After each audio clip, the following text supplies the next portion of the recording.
जय हिंद दोस्तों। Teaching academy में आप लोगों का स्वागत है। आज हम लोग पढ़ेंगे पर्यावरण। देखिए पर्यावरण है क्या। सबसे पहले आप लोग को हम बता देना चाहते हैं, क्वेश्चन आएगा पर्यावरण संरक्षण अधिनियम कब आया। तो पर्यावरण संरक्षण अधिनियम 1986। बोलेगा जल संरक्षण अधिनियम कब आया, तो 1974। यह है जल संरक्षण अधिनियम। पूछा जाएगा वायु संरक्षण अधिनियम कब आया, तो वायु 1981। ये ध्यान रखिएगा। देखिए हम लोग सबसे पहले देखिए पर्यावरण है क्या। अब पर्यावरण कहते किसे हैं। हम लोग वातावरण पर्यावरण के बारे में तो आप लोग बहुत सुने होंगे, लेकिन उसका डिफिनेशन आप लोग ध्यान रखिएगा कि क्या है, पर्यावरण है क्या। तो पर्यावरण वह समग्र परिवेश है। क्या है, वह समग्र परिवेश है जिसमें मनुष्य, क्या, मनुष्य, पशु, पौधे तथा अन्य सभी जीव रहते हैं। ठीक है। इसमें चारों ओर मौजूद भौतिक, जैविक और सामाजिक तत्व इसमें सम्मिलित किए जाते हैं। क्या क्या सम्मिलित किए जाते हैं, तो भौतिक, जैविक और सामाजिक। पर्यावरण में देखिए भौतिक तत्व में क्या आ जाएगा, जैसे वायु हो गया, जल हो गया, मिट्टी हो गया, इसमें भौतिक तत्व। और जैविक तत्व में क्या हो गया, पेड़ पौधे, जीव जंतु, जैविक तत्व। और सामाजिक तत्व में क्या हो जाएगा, रहन सहन, संस्कृति, कल्चर, ये हो जाएगा हमारा किसमें, सामाजिक तत्व में। तो ये सभी गतिविधि को शामिल करते हैं, तो उसी को हम लोग क्या कहते हैं, पर्यावरण। और वही पर्यावरण क्या होता है, जो एक दूसरे को प्रभावित करता है, जैविक हो अजैविक हो।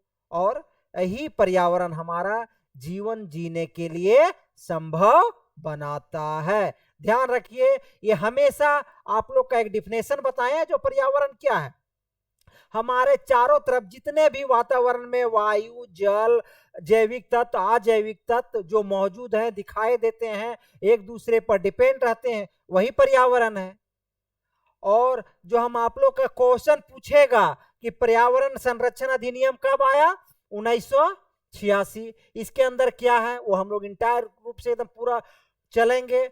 जल संरक्षण अधिनियम कब आया, वायु संरक्षण अधिनियम कब आया, ये हमेशा क्वेश्चन यहीं से सबसे शुरू से अगर देखा जाए, सी टेट हो, जे टेट हो, ये हमेशा क्वेश्चन पूछा जाता। कहने का जैसे हम लोग अभी जब कंपटीशन का अभी क्लास कर रहे हैं, ऐसा नहीं है कि हम लोग लिखित लिखेंगे, इसमें डायरेक्ट फैक्चुअल क्वेश्चन पूछा जाएगा। तो फैक्चुअल के हिसाब से हम लोग को पढ़ना है। जैसे कि अभी हम बताएं आप लोग का पूरा परिभाषा, उसी तरीका से वो तो लिखित में, लेकिन डायरेक्ट पूछेगा भौतिक पर्यावरण किसे कहते हैं, जैविक पर्यावरण में किसको शामिल किया जाता है। तो भौतिक पर्यावरण में आप लोग का बोले भूमि, जल, वायु, ये हमारा भौतिक पर्यावरण का अंग है। जैविक पर्यावरण का अंग हो गया जिसमें जीव जंतु और पौधे शामिल किया जाता है। सामाजिक पर्यावरण में किसको शामिल किया जाता है, तो समाज के कल्चर को शामिल किया जाता है, संस्कृति, रहन सहन, वेशभूषा, त्योहार, ये हमारा क्या है, सामाजिक पर्यावरण के अंतर्गत आता है। इसलिए आज हम लोग ये पर्यावरण चैप्टर स्टार्ट किए हुए हैं। ध्यान रखिएगा, हम लोग जो स्टार्ट किए हुए हैं ना, ये आप लोग का पूरा झारखंड में सी टेट हो, जे टेट हो, पूरा एनसीईआरटी में जो हूबहू लिखा है, और उसके बाद एक भी क्वेश्चन यहां से नहीं छूटा जाएगा। जो सी टेट हो, जे टेट हो, अगर एक बार क्लास कर लीजिएगा, जितना भी ज्योग्राफी का क्लास हुआ होगा जो मेरे द्वारा, आप एक बार जरूर देखें। हम लोग आगे बढ़ते हैं। देखिए पर्यावरण का परिभाषा हम आप लोग का बताएं, यह है बुक का परिभाषा। हम आप लोग का बताएं पर्यावरण वह समग्र परिवेश है जिसमें मनुष्य, पशु, पौधे तथा अन्य सभी जीव रहते हैं। और इसमें चारों ओर मौजूद भौतिक, जैविक और सामाजिक तत्व को सम्मिलित किया जाता है। जिसमें भौतिक तत्व बताएं, जैविक तत्व बताएं और सामाजिक तत्व बताएं, उसको हम लोग सम्मिलित किया जाता है। अब यहां लिखा हुआ है, उसके अकॉर्डिंग हम लोग चलेंगे। देखिए पर्यावरण वह समस्त जैविक अजैविक और सामाजिक, सांस्कृतिक और तकनीकी तत्व को संगठित एवं गतिशील तंत्र है जो किसी जीवधारी के जीवन को प्रत्यक्ष या अप्रत्यक्ष रूप से प्रभावित करता है। क्या करता है? प्रत्यक्ष या अप्रत्यक्ष रूप से प्रभावित करता है। इसमें आ जाइए प्राकृतिक पर्यावरण। प्राकृतिक पर्यावरण के अंतर्गत क्या है?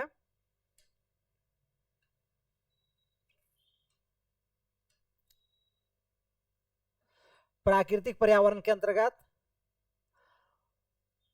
ध्यान रखिएगा, प्राकृतिक पर्यावरण के अंतर्गत जल, वायु, मृदा, पर्वत, वन, नदियां आते हैं। जो प्रकृति में हमारा दिया है वो प्राकृतिक पर्यावरण के अंतर्गत आते हैं। और यही प्राकृतिक पर्यावरण को अगर देखा जाए तो दो भागों में बांटते हैं हम लोग। किसमें किसमें? जैविक और अजैविक। ठीक है। और इसमें हम लोग थोड़ा सा कुछ प्राकृतिक पर्यावरण, जैविक पर्यावरण क्या है थोड़ा सा हम लोग डिफाइन कर लेंगे। उसके बाद आगे हम लोग इस प्राकृतिक पर्यावरण को बांटेंगे दो भागों में, भौतिक पर्यावरण और जैविक पर्यावरण।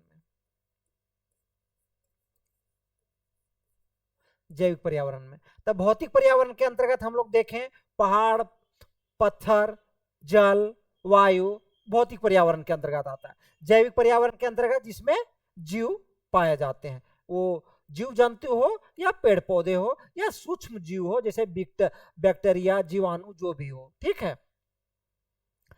देखिए जैविक पर्यावरण, जीव जंतु, सूक्ष्म जीव तथा वनस्पति जैविक पर्यावरण में सम्मिलित होते हैं। जैविक पर्यावरण में क्या क्या शामिल किया जाता है? जीव जंतु, सूक्ष्म जीव तथा वनस्पति जैविक पर्यावरण में शामिल किए जाते हैं। अब आ जाइए मानव पर्यावरण। मानव पर्यावरण में मानव का पर्यावरण के साथ क्या संबंध है? मानव समाज, तकनीकी, संस्कृति, ये मानव पर्यावरण में सम्मिलित किया जाता है। जैसे में समाज, संस्कृति, तकनीक, नगर और यातायात मानव पर्यावरण के अंग है। क्या है? मानव पर्यावरण के अंग है। देखिए हम लोग का जेटेट का और सीट जेटेट में आप लोग का जो सिलेबस है उसमें पर्यावरण लिखा हुआ है। तब पर्यावरण लिखा हुआ है तो आप लोग का हर टॉपिक को देखना ही पड़ेगा। सामाजिक पर्यावरण हो या फिर आर्थिक पर्यावरण हो या फिर जैविक पर्यावरण हो, ये एक एक करके हम लोग देखना बहुत जरूरी है। अगर नहीं देखिएगा तो फिर एक सिर्फ बोला नहीं है कि जैविक पर्यावरण के बारे में देखिए या भौतिक पर्यावरण, ये इसलिए आप लोग का टू द पॉइंट जो है हम बताते जा रहे हैं। मानव पर्यावरण के अंतर्गत समाज, संस्कृति, तकनीक, नगर, यातायात मानव पर्यावरण के अंग हैं। अब आ जाइए सांस्कृतिक पर्यावरण क्या है देख लीजिए। जैसे सांस्कृतिक पर्यावरण में भाषा, धर्म, परंपरा और शिक्षा सांस्कृतिक पर्यावरण में सम्मिलित होते हैं। सांस्कृतिक पर्यावरण में क्या सम्मिलित होता है? भाषा, धर्म, परंपरा और शिक्षा किसमें सम्मिलित किया जाता है? तो सांस्कृतिक पर्यावरण में सम्मिलित किया जाता है। अब आ जाइए पर्यावरण। पर्यावरण एक भौतिक एवं जैविक संकल्पना है जिसमें जीवित और निर्जीव दोनों घटकों को शामिल किया जाता है। हम क्या बोले? पर्यावरण में भौतिक और जैविक। अब पर्यावरण के दो भाग है, वही अजैविक अर्थात भौतिक और जैविक में जीव जंतु। उसको हम लोग एक एक करके देखेंगे। अजैविक पर्यावरण में या भौतिक पर्यावरण के अंतर्गत इसके तीन भाग हैं, जिसे स्थल मंडल, वायुमंडल और जल मंडल। स्थल मंडल के पर्यावरण में जैसे क्या आ जाएगा? भूमि, भूमि और क्या आ जाएगा? स्थल मंडल में जितना भी स्थल पर मृदा और क्या आ जाएगा? पत्थर, खनिज पदार्थ।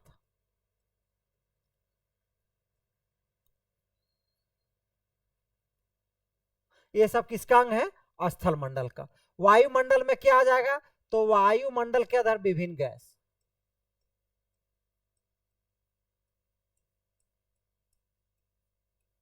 जल मंडल में क्या आ जाएगा? जल एवं जलीय जीव जितना भी है जल मंडल में शामिल हो जाते हैं।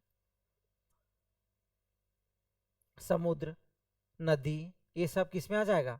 तो जलमंडल में। अब आ जाइए जैविक पर्यावरण।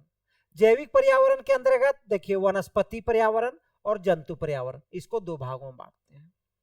इसको दो भागों में बांटते हैं, वनस्पति पर्यावरण और जंतु पर्यावरण। अब भौतिक पर्यावरण के घटक में क्या क्या है, ये थोड़ा ध्यान दीजिए। भौतिक पर्यावरण के अंतर्गत सबसे पहले ध्यान रखिए वायु। वायुमंडल में जो ऑक्सीजन, नाइट्रोजन, कार्बन डाइऑक्साइड आदि गैसें होती है, मुख्य रूप से ये सब। ऑक्सीजन कितना है? तो 21%। हम लोग 20 पॉइंट कितना है, आप लोग कमेंट करके एग्जैक्ट जरूर बताइएगा, ठीक है। नाइट्रोजन 78%, कार्बन डाइऑक्साइड कितना है, आप लोग कमेंट करके जरूर बताइए, ठीक है। ये हमारा भौतिक पर्यावरण का एक मुख्य भाग है जो वायुमंडल के अंतर्गत आता है। वायु में यह जलवायु, तापमान और जीवन प्रक्रियाएं को प्रभावित करता है, वायु, ठीक है। नेक्स्ट आ जाइए वायुमंडल की परतें, जैसे कि क्षोभ मंडल, समताप मंडल, आयन मंडल, मध्य मंडल और बाह्य मंडल। ये किसका है, ध्यान रखिएगा। तो वायु एटमॉस्फेयर, वायुमंडल का, जो हम लोग तीन भागों में बांटे हैं ना भौतिक पर्यावरण के, तो वायुमंडल का भाग है। इसमें क्षोभ मंडल, समताप मंडल, आयन मंडल, मध्य मंडल और बाह्य मंडल। अब आ जाइए जल मंडल, जल पर्यावरण। जल मंडल जल के स्रोत जैसे नदियां, झीलें, समुद्र, भूमिगत जल, जल का उपयोग पीने वाला जल हो गया, कृषि योग जल, उद्योग और परिवहन में जो जल का हम लोग यूज करते हैं। अब आ जाइए स्थल पर्यावरण। पृथ्वी की ऊपरी परत जिसमें पर्वत, पठार, रेगिस्तान शामिल है, या कृषि, वनस्पति और खनिज और सजीवन का आधार है। क्या है? खनिज और जीवन का आधार है। अब आ जाइए जलवायु। दीर्घकालीन मौसम की औसत स्थिति को क्या कहते हैं? जलवायु कहते हैं। इसे इसमें कौन सा घटक होता है? तापमान, वर्षा, आर्द्रता और पवन। भारत में जलवायु का प्रकार जान ही रहे हैं, कितना है? उष्णकटिबंधीय मानसूनी जलवायु, शीतोष्णकटिबंधीय मानसूनी जलवायु। मुख्य रूप से यहाँ पे दो मुख्य है। अब आ जाइए मृदा पर्यावरण। हम लोग पढ़ रहे हैं तो वही स्थल मंडल में पर्यावरण का ये भाग है। मृदा में चट्टानों के विखंडन से बनी परत कृषि के लिए यह आवश्यक है। तो ये किसका अंग है? तो ध्यान रखिएगा, स्थल मंडल पर्यावरण का, जो हम लोग भौतिक पर्यावरण के तीन भागों में बांटे हैं उसका स्थल। अब आ जाइए मृदा चट्टानों के विखंडन से बनी परत कृषि के लिए आवश्यक है। भारत की प्रमुख मृदाएं में जान रहे हैं काली, लाल, जलोढ़, रेगिस्तानी, पर्वतीय मृदा है। अब आ जाइए इसमें से मानव पर्यावरण, जो बहुत इंपॉर्टेंट है। क्या है? मानव पर्यावरण। मानव पर्यावरण वह वातावरण है जिसमें मनुष्य ने प्रकृति के तत्वों का उपयोग करके कृत्रिम, भौतिक तथा सामाजिक ढांचे का निर्माण किया है। क्या किया है? मानव पर्यावरण वह वातावरण है जिसमें मनुष्य ने प्रकृति के तत्वों का उपयोग करके कृत्रिम, भौतिक तथा सामाजिक ढांचे का निर्माण किया है। मानव पर्यावरण में भौतिक, प्राकृतिक संसाधन तथा अमूर्त तत्व जैसे सांस्कृतिक, भाषा, संस्कार और विचार दोनों को शामिल किया जाता। ध्यान रखिएगा, मानव पर्यावरण में भौतिक, प्रकृति, संसाधन तथा अमूर्त तत्व। अमूर्त तत्व में क्या हो जाएगा? सांस्कृतिक, भाषा, संस्कार, विचार, ये सबको शामिल किया जाता है। मानव पर्यावरण निरंतर गतिशील होता है। क्या होता है? मानव पर्यावरण जो है वो निरंतर गतिशील होता है तथा समय, स्थान और समाज के अनुसार क्या होता है? बदलता रहता है। मानव पर्यावरण क्या है? एक निरंतर गतिशील पर्यावरण है जिसमें समय के अनुसार, स्थान और समाज के अनुसार क्या रहता है, यह बदलता रहता है। मानव पर्यावरण की रचना मनुष्य की आवश्यकताओं, आकांक्षाओं और तकनीकी क्षमताओं के अनुसार होती रही है। मानव पर्यावरण की रचना जो है मनुष्य की आवश्यकताओं, आकांक्षाओं और तकनीकी क्षमताओं के अनुसार होती रहती है। प्रारंभिक मानव जैसे क्या था कि पूर्णतः प्रकृति पर निर्भर था, जबकि आधुनिक मानव प्रकृति को नियंत्रित करने का क्या कर रहा है, प्रयास कर रहा है। जैसे कि प्रारंभिक मानव प्रकृति पर निर्भर रहता था, इसका मतलब है वो जंगलों में रहते थे और उस समय के आधुनिक तौर तरीके अर्थात तकनीकी युग का विकास नहीं हुआ था, वैज्ञानिक युग का विकास नहीं हुआ था, इसलिए उन्होंने जो प्रकृति से मिले पदार्थ पर निर्भर रहते थे, कंद मूल फल खाते थे और पेड़ पौधे पत्ते का वस्त्र धारण करते थे पत्ते से। उसके बाद उनका रहन सहन, मतलब अगर बोला जाए जिस तरीका से अभी पशु अर्थात जिस तरह से रहते थे उसमें आधुनिक समय में वो चलते आ रहे थे एकदम शुरुआती दौर में। उसके बाद कर्मिक विकास का कर्म अगर देखा जाए तो धीरे धीरे उन्होंने मानव ने आविष्कार किया किनका, खेती बाड़ी करने लगा। जैसे सबसे पहले अगर देखा जाए मानव उत्पत्ति के संदर्भ में तो अफ्रीका महाद्वीप को माना जाता है कि अफ्रीका महाद्वीप के तुर्कान नामक झील से मानव का प्रथम साक्ष्य मिला है। उसके जैसे अल्लाह बहुत सारे वैज्ञानिकों ने अपना अपना मत दिया है। जैसे बहुत सारे वैज्ञानिकों ने बोला है कि मानव की उत्पत्ति जो हुआ तिब्बत से हुआ, तो कोई बोले यूरेशिया प्रदेश से हुआ है।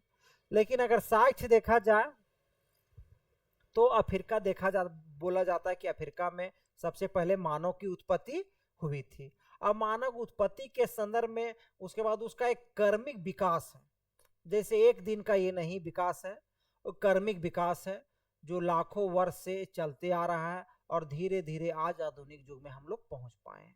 इसी क्रम में जो शुरुआती दौर था तो उस समय प्रारंभिक मानव का जो पर्यावरण था वो पूर्णतः प्रकृति पर निर्भर था, जबकि आधुनिक मानव जो है प्रकृति को क्या करता है, नियंत्रित करता है। क्या करता है, नियंत्रित करता है। जैसे अगर देखा जाए तो अभी संभववाद का विचार सबसे ज्यादा हो रहा है। संभववाद का मतलब हो गया कि मानव ने अपने अनुसार अपने अनुकूल पर्यावरण को ढाल लेता है। जैसे कि अभी ठंड का मौसम है, ठंड का मौसम है तो क्या चला लिया, हीटर बना लिया है, और अगर गर्मी का मौसम होता तो पंखा चला लेता है, एसी चला लेता है। इस प्रकार से अगर देखा जाए तो मानव ने क्या किया कि अभी वर्तमान समय में प्रकृति को अपने अनुसार ढाल लिया है। देखिए कृषि क्रांति ने मानव पर्यावरण में स्थायित्व और बसावट की नींव रखी है। क्या किया है, कृषि क्रांति। जब से मानव खेती करने अर्थात कृषि का प्रथम साक्ष्य अगर बोला जाए तो कहां से मिला है, मेहरगढ़ से। आप लोग कमेंट करके बताइएगा मेहरगढ़ में किसका साक्ष्य मिला है, जो पाकिस्तान में है। कृषि क्रांति ने मानव पर्यावरण के अस्थायित्व और बसावट की नींव रखी। जैसे पहले लोग अस्थायी रूप से बसते नहीं थे, घुमंतु किस्म के लोग रहते थे। अभी वर्तमान समय में क्या हुआ, जब से कृषि खेती करने लोग लगे तब से मानव एक जगह निवास करने लगा। और कब औद्योगिक क्रांति हुई तो 1760 में ने प्राकृतिक संसाधनों के दोहन की गति को कई गुना बढ़ा दिया, जिससे मानव पर्यावरण तेजी से परिवर्तित होने लगा। मानव पर्यावरण में आवासीय संरचना, परिवहन प्रणाली, आर्थिक क्रियाएं, शासन तंत्र और सूचना तंत्र शामिल होते हैं। मानव पर्यावरण की संरचना किसी क्षेत्र की सांस्कृतिक तकनीकी विकास, संसाधनों की उपलब्धता और जनसंख्या घनत्व पर निर्भर करती है। भाषा, धर्म, परंपरा और शिक्षा प्रणाली जैसे सामाजिक तत्व मानव पर्यावरण के अभिन्न अंग हैं। क्या है? अभिन्न अंग है। मानव पर्यावरण की समस्याएं एवं संकट। क्या? मानव पर्यावरण की समस्याएं एवं संकट। तेजी से बढ़ते शहरीकरण और औद्योगिकरण ने पारिस्थितिकी तंत्र के संतुलन को बाधित किया है। क्या किया? तेजी से बढ़ते शहरीकरण।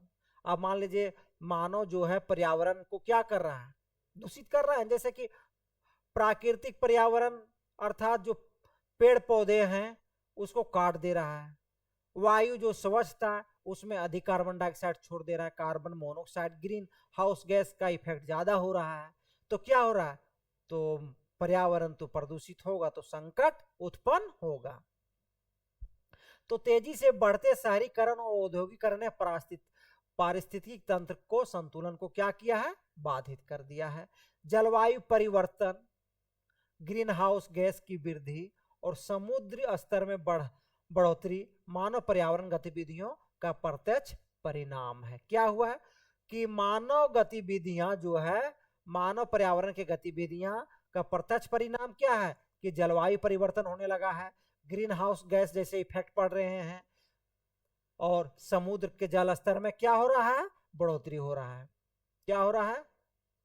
अर्थात अगर ज्यादा ग्रीन हाउस इफेक्ट रहेगा तापमान में वृद्धि होगा, और तापमान में वृद्धि होगा तो क्या होगा? जितने भी ग्लेशियर हैं पिघल जाएंगे, और जब ग्लेशियर पिघल जाएगा तो समुद्र का लेयर क्या होगा? ऊपर उठ जाएगा, और जितने भी तटीय प्रदेश हैं, क्षेत्र हैं, शहर हैं, वो क्या हो जाएंगे? डूब जाएंगे।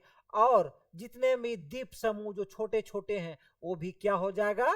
जलमग्न हो जाएगा। इसलिए मानव पर्यावरण को संतुलन रखना भी जरूरी है। भूमि उपयोग में परिवर्तन, वनों की कटाई और जैव विविधता का ह्रास मानव पर्यावरण को हस्तक्षेप की गंभीर चेतावनी है। देख रहे मानव पर्यावरण से क्या हो रहा है? भूमि उपयोग ज्यादा लोग कर रहे हैं तो क्या हो रहा है? मिट्टी का क्षरण हो रहा है।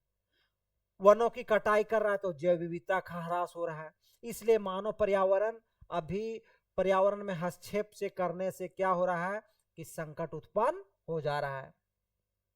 जैसे बाढ़, सूखा जैसी प्राकृतिक आपदाएं मानव पर्यावरण हस्तक्षेप के कारण अधिक विनाशकारी हो जाती है। अब आ जाइए, एक टॉपिक है अंतःक्रिया। थोड़ा छोटा है। और अंतःक्रिया क्या है? तो ध्यान रखिए, मानव और जो प्रकृति के साथ अंतःक्रिया करता है इसी से संबंधित है। अंतःक्रिया में क्या है? संसाधनों पर आधारित संबंध। इसमें सबसे पहले ध्यान रखिएगा कि मानव ने क्या किया है कि जो प्रकृति से मिले जितने भी संसाधन है उसके बहुत विदोहन कर रहे हैं। अब संसाधन को विदोहन कर रहा है तो संसाधन तो खत्म होगा ही होगा, लेकिन उसके साथ साथ पर्यावरण भी प्रदूषित हो रहा है। इस प्रकार मानव आज अगर इसमें रुकावट नहीं डालेगा तो अपना अस्तित्व को खतरे में डालते जा रहा है। तो मानव पर्यावरण अपने विकास के लिए भौतिक पर्यावरण का उपयोग करके संसाधन प्राप्त करता है, और इस प्रक्रिया में मानव और भौतिक पर्यावरण के बीच गहरा पारस्परिक संबंध स्थापित हो जाता है। ध्यान रखिए, क्या होता है कि मानव जो है संसाधनों को अधिक उपयोग करता है और उसके बीच गहरा संबंध स्थापित हो जाता है। भौतिक पर्यावरण का प्रभाव क्या होता है? भौतिक पर्यावरण मानव पर्यावरण की संरचना, व्यवहार और विकास की दिशा को प्रभावित करता है। जैसे जलवायु का प्रभाव कृषि, भोजन की आदतें, रहन सहन पर पड़ता है। मानव द्वारा पर्यावरण में परिवर्तन क्या हो रहा है? मानव पर्यावरण भौतिक पर्यावरण को अस्थायी, अस्थायी या अपरिवर्तनीय स्वरूपों में बदलने की क्षमता होती है। जैसे वनों की कटाई से पर्यावरण संतुलन बिगड़ जाता है। क्या होता है? बिगड़ जाता है। अब पर्वतीय क्षेत्रों का उदाहरण ले लीजिए।